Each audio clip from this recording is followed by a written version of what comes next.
Chapter 3, The Wood Between the Worlds. Uncle Andrew and his study vanished instantly. Then, for a moment, everything became muddled. The next thing Diggory knew was that there was a soft green light coming down on him from above. The darkness was below. He didn't seem to be standing or anything, or sitting or lying. Nothing appeared to be touching him. I believe I'm in water, said Diggory, or underwater. This frightened him for a second, but almost at once he could feel that he was rushing upward. And then his head suddenly came into the air and he found himself scrambling ashore out onto the smoothie grass ground at the edge of a pool. As he rose to his feet, he noticed that he was neither dripping nor panting for breath, as anyone would expect after being underwater. His clothes were perfectly dry. He was standing by the edge of a small pool, not more than 10 feet from side to side, in the woods. The trees grew close together and were so leafy that he could not even glimpse of the sky. All the light was green light that came through the leaves, but there must have been a very long sun overhead, a very strong sun overhead, for this green daylight was bright and warm. It was the quietest wood you could possibly imagine. There were no birds, no insects, no animals, and no wind. You could almost feel the trees growing. The pool he had just gotten out of was not the only pool.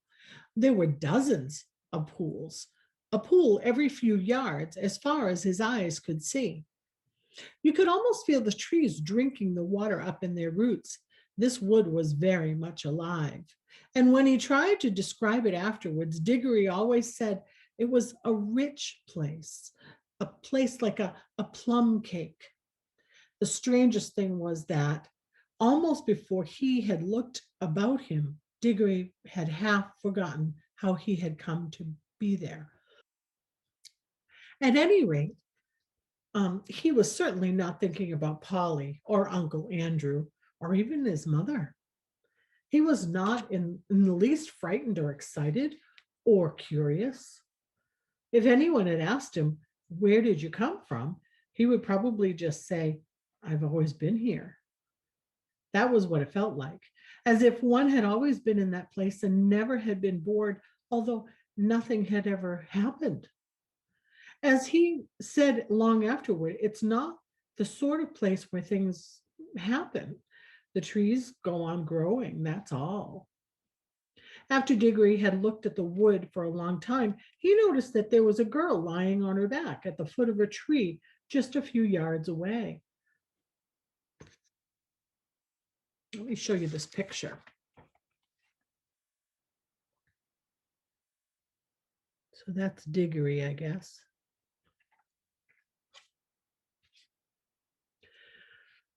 The girl's eyes were nearly shut, but not quite, as she had just been sleeping or waking.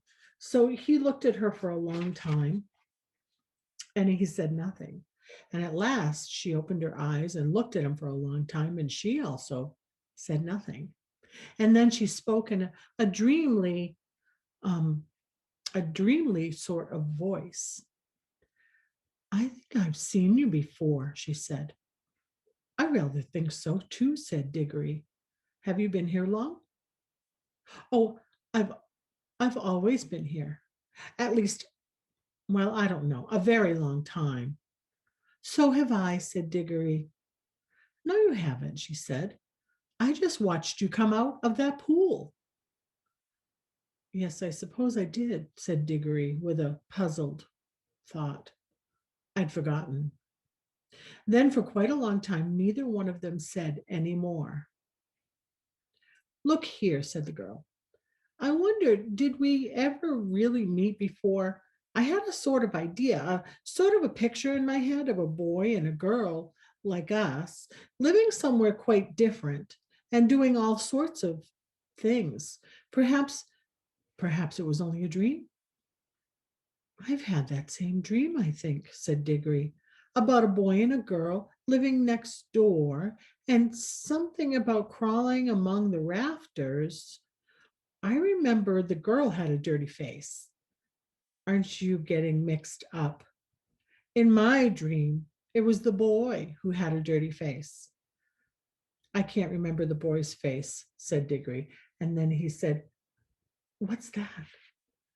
Why, it's a guinea pig, said the girl.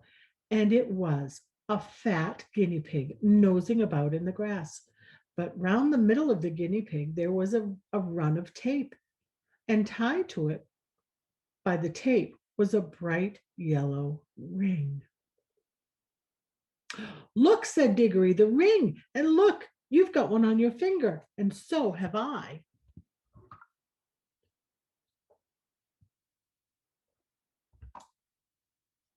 The girls sat up, really interested at last. They stared very hard at one another, trying to remember. And then, at exactly the same moment, she shouted out, Mr. Ketterly, and he shouted out, Uncle Andrew.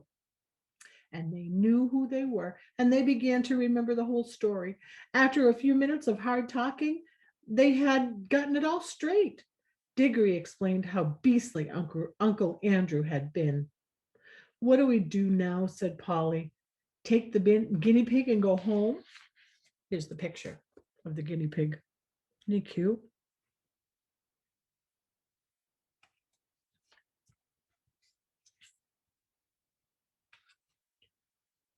There's no hurry to go home, said Diggory with a huge yawn. Well, I think there is, said Polly. This place is too quiet. It's so dreamy. You're almost asleep.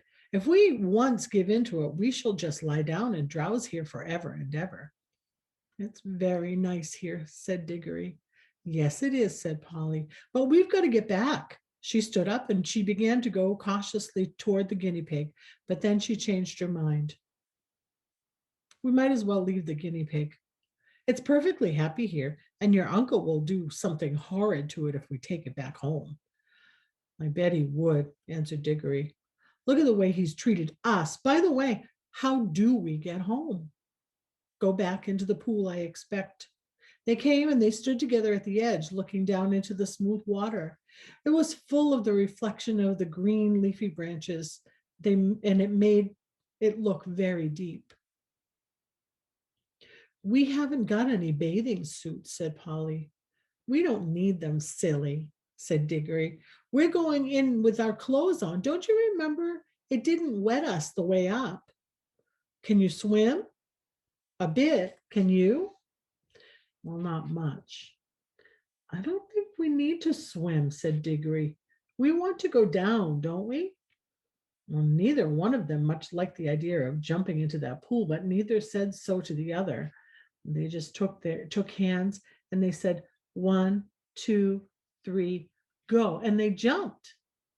And there was a great splash. And of course, they closed their eyes. But when they opened them again, they found they were still standing, hand in hand, in the green wood, and hardly up to their ankles in the water. The pool was apparently only a couple of inches deep. They splashed back onto the dry ground. What on earth's gone wrong? Said Polly. She was a little frightened, but not so frightened as you might expect, because it's hard to feel frightened in that wood. The place is very peaceful. Oh, I know, said Diggory. Of course, it won't work. We're still wearing our yellow rings. They're for the outward journey, you know. The green ones take you home. We must change rings. Have you got pockets? Good. Put your yellow ring on your left in your pocket. I've got 2 green rings. Here's one for you. They put on their green rings and they came back to the pool. But before they tried to jump, Diggory gave a long, oh, what's the matter? Said Polly. I've just had a really wonderful idea, said Diggory. What what are all the other pools? Well, what do you mean? Said Polly. Well, if we can get back to our own world by jumping into this pool, we might be able to get somewhere else by jumping into others. Supposing there was a world at the bottom of every pool. But I thought we were already at Uncle Andrew's other world or other place or whatever we called it. Didn't you say? Oh, bother, Uncle Andrew, interrupted Diggory. I don't believe he knows anything about it. He never had the pluck to come here himself. He only talked to one other world, talked about one other world. But suppose there were dozens. You mean this wood might be only one of them?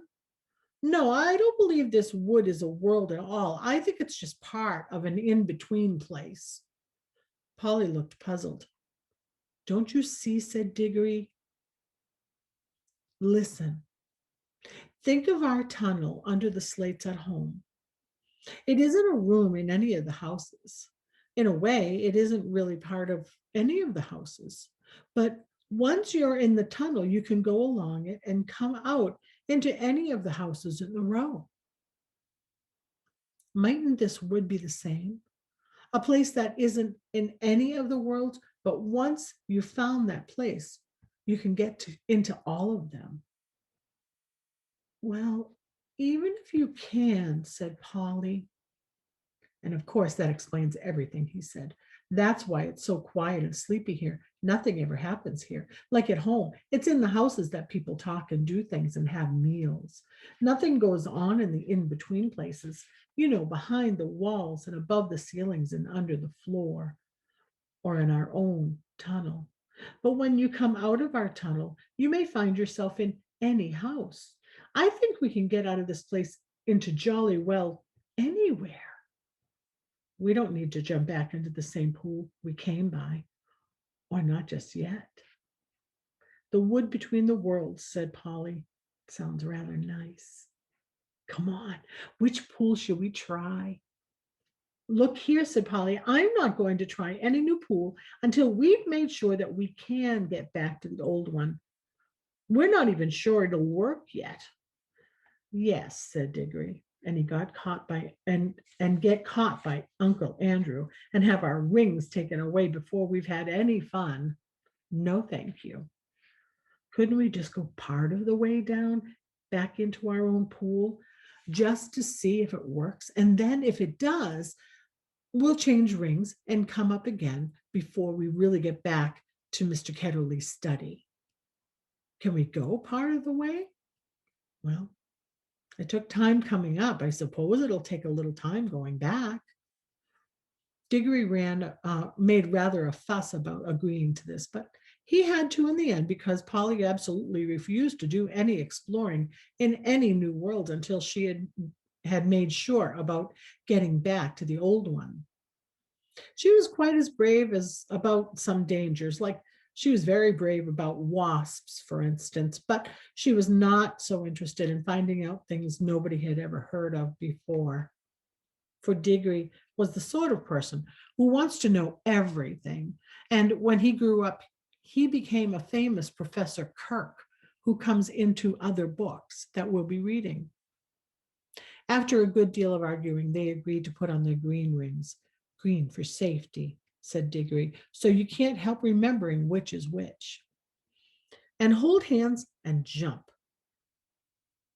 But as soon as they seemed to be getting back to Uncle Andrew's study, or even near their own world, Polly was to shout, change, and they would slip off their green rings and put on the yellows. Diggory wanted to be the one who shouted change, but Polly would not agree. They put on the green rings, they took hands, and once they shouted, 1, 2, 3, go. This time it worked. It was very hard to tell you what it felt like in there, for everything happened so quickly. At first, there were bright lights moving about in a black sky, and Diggory always thinks these were stars and even swears that he saw Jupiter close by, close enough to see its moon. But almost at once, there were rows and rows of roofs and chimney pots about them, and they could see St. Paul's Cathedral, and they knew they were looking at London. But you could see through the walls of all the houses. Then they could see Uncle Andrew, very vague and shadowy, but getting clearer and more solid looking all the time, just as if he were coming into focus. But before he became quite real, Polly shouted, change! And they changed their rings, And our world faded away like a dream, and the green light above grew stronger and stronger, till their heads came out of the pool and they scrambled ashore. And there was the wood all about them, as green and bright and still as ever. The whole thing had taken less than a minute. There, said Diggory. That's all right. Now for an adventure. Any pool will do. Come on, let's try one. Stop. Aren't we going to mark this pool? They stared at each other, and they turned quite white as they realized the dreadful thing that Diggory had just been going to do.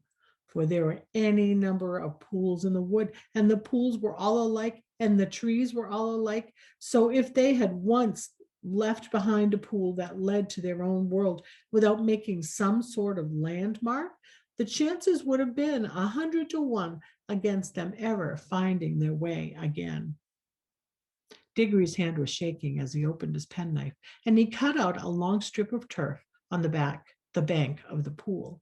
The soil, which smelled nice, was a very rich reddish brown and showed up well against the green. It's a good thing that one of us has some sense, said Polly. Well, don't keep on gassing about it, said Diggory. Come along. I want to see what's in the edge of the other pools. And Polly gave him a pretty sharp answer, and he said something even nastier in reply. The quarrel lasted for several minutes, but it would be dull to write it all down. Let us skip on to the moment at which they stood with beating hearts and rather scared faces on the edge of the unknown pool with their yellow rings on, and held hands. And once more they said, 1, 2, 3, go. Splash. Once again, it hadn't worked. This pool, too, appeared to be only a puddle. Instead of reaching a new world, they could only get their feet wet and splash their legs for a second time that morning. If it was morning, it seems to always be the same time in the wood because of the worlds, the wood between the worlds. Blast and botheration, said Diggory. What's gone wrong now? We put our yellow rings on, right? We said yellow for the outward journey. Now, the truth was that Uncle Andrew, who knew nothing about the wood between the worlds, had quite a wrong idea about the rings. The yellow ones weren't outward rings, and the green ones weren't homeward rings, at least not in the way he thought. The stuff that which both were made of had all come from the wood. The stuff in the yellow rings had the power of drawing you into the wood, and it was the stuff that wanted to get back into its place, the between place. But the stuff in the green rings is stuff that is trying to get out of its own place. So that a green ring would take you out of the wood and into the world. Uncle Andrew, you see, he was working with things he didn't really understand. Most didn't really understand. Most magicians are a bit daft. Of course, Diggory did not realize the truth quite clearly either, or not till later. But when they all talked it over, they decided to try green rings on the new pool just to see what happened. I'm game if you are, said Polly. But she really said this because in her heart of hearts, she now felt sure that neither kind of ring was going to work at all in the new pool. And so there was nothing worse to be afraid of than another splash. I'm not quite sure that Diggory had the same feeling. At any rate, when they both put on the green rings and come back to the edge of the water and taken hands again, they were certainly a good deal more cheerful and less solemn than when they first were. 1, 2, 3, go, said Diggory, and they jumped.